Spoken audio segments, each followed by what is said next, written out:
going on? He slid the stone across the blade, sharpening the edge, a grinding rhythm calming his nerves. Oh, hey. How was the trip? Edgar barely noticed the shadowed figure in the corner. He could feel the scraping metal irritate his ears.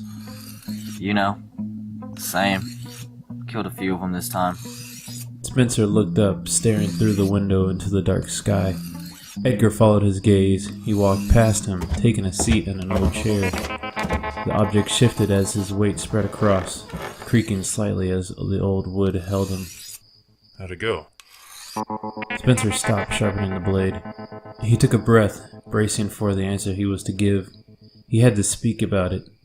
It wasn't wise to keep his psychological problems to himself.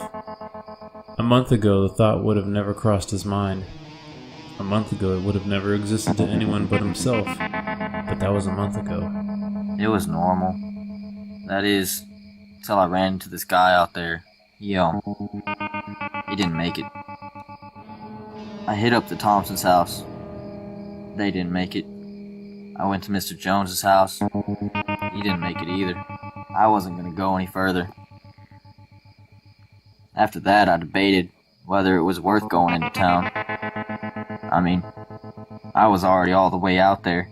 I could have just gone a few more miles and come right back. Probably wouldn't have seen me until the next day, though. Anyway, I sat there.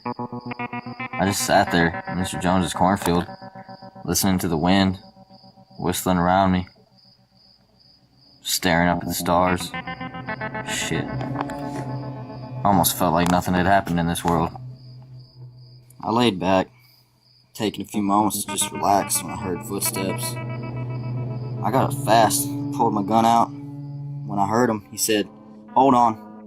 I ain't mean no harm, brother. I was just lost." Turned out to be Mr. Jones's son. The guy had been searching for his father for a while, I guess.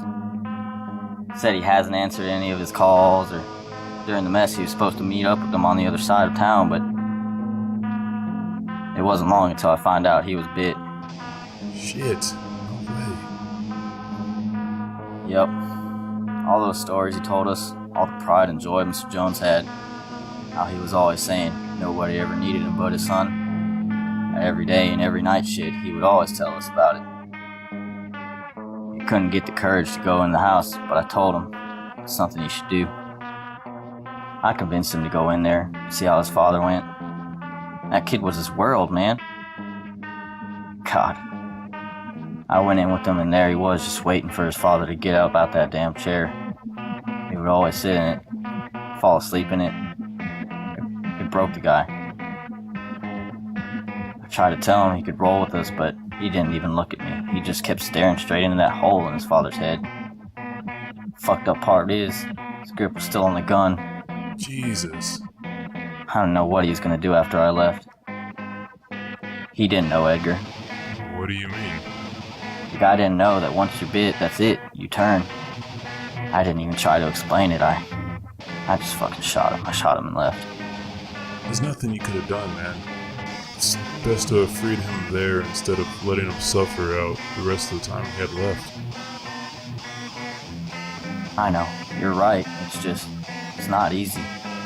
I still remember where I was when this shit popped off. A lot has fucking changed since then. Just a lot.